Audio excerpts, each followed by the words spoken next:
आज की बात की शुरुआत मैं 2 लाइनों से करना चाहता हूँ कि कोई आँखों से बात कर लेता है तो कोई आँखों से मुलाकात कर लेता है।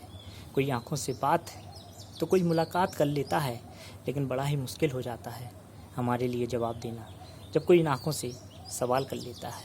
जी हाँ, मैं बात आज उस प्रेम की करने जा रहा हूँ जिसे स्वयं महाकवि कालिदास भी अपने शब्दों में नहीं समेट सके और जिसका जिक्र अक्सर हमें मेवाड़, पन्ना और बरसाने के इतिहासों में मिलता है। प्रेम वो शाश्वत नियम है जो जीवन ऊर्जा हमारी भय और घृणा से सिकुड़ जाती है। प्रेम के एहसासों से वो जीवन ऊर्जा विस्तार पाती है। प्रेम ने ही तो इस संसार में सरगम को जन्म दिया और इसने सरहदों को भी मिटा दिया। हम बात करें इंतजार की, इजहार की या इबादत की, या हम बात करें कसम की, कशिश की या दर्द की, या हम बात करें सादगी, सौंदर्य, समर्पण या श्रृंगार की, सब में ये प्रेम समाहित है।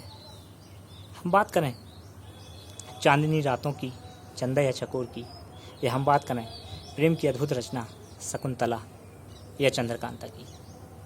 लोग अक्सर मुझसे कहते हैं कि कैसा प्रेम है, ना तो कभी राधा का पूरा हुआ, ना हीर का हुआ, ना कभी लैला का हुआ। मेरा जवाब है उनको कि जो चीज़ अनंत है वो कभी पूरी कैसे हो सकती है। प्रेम के एहसास तो इतने अद्भुत, इतने अनूठे और इतने अनोखे हैं कि यदि प्रेम के एहसास एक बूंद को मिल जाए तो बूंद सागर में बदल जाती है, और प्रेम के एहसास एक कली को मिल जाए तो कली फूल में बदल जाती है। प्रेम के एहसास एक पत्थर को मिल जाए तो पत्थर पारस में बदल जाता है, और एक सीप को मिल जाए तो वह सीप मोती में बदल जाती है। ये प्रेम के एहसास यदि हमारे जीवन को मिल जाए तो जीवन अमर हो जाता है। हम बात करें पनघट पर छलकती हुई मटकी की, मधुबन में झलकती हुई पायलों की, या हम बात करें द्वारका में खनकती हुई चूड़ियों की, या बात करें पुष्प वाटिका में झपकती हुई पलकों की। ये प्रेम ही तो है जो त्रेता में राम भरत के मिलन के रूप में परमार्थ में बदल गया, और द्वापर आते आते राधा कृष्ण के नाम पर निस्वार्थ में बदल गया।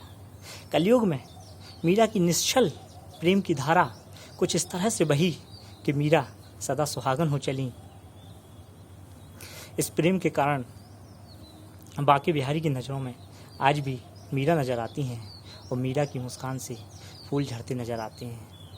बात करें हम शहजादी जैस्मिन की, या हम बात करें अनारकली और सलीम की अनोखी दास्तानों की।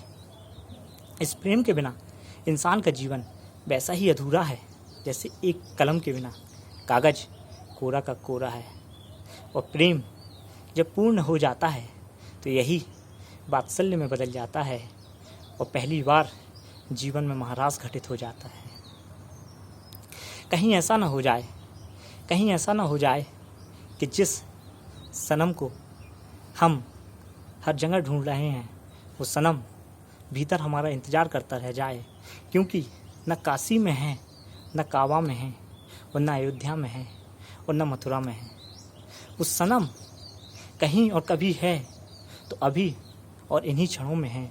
वो हर जर्रे में समाया है, और यही गीता, कुरान, बाइबल ने हर बार फरमाया है।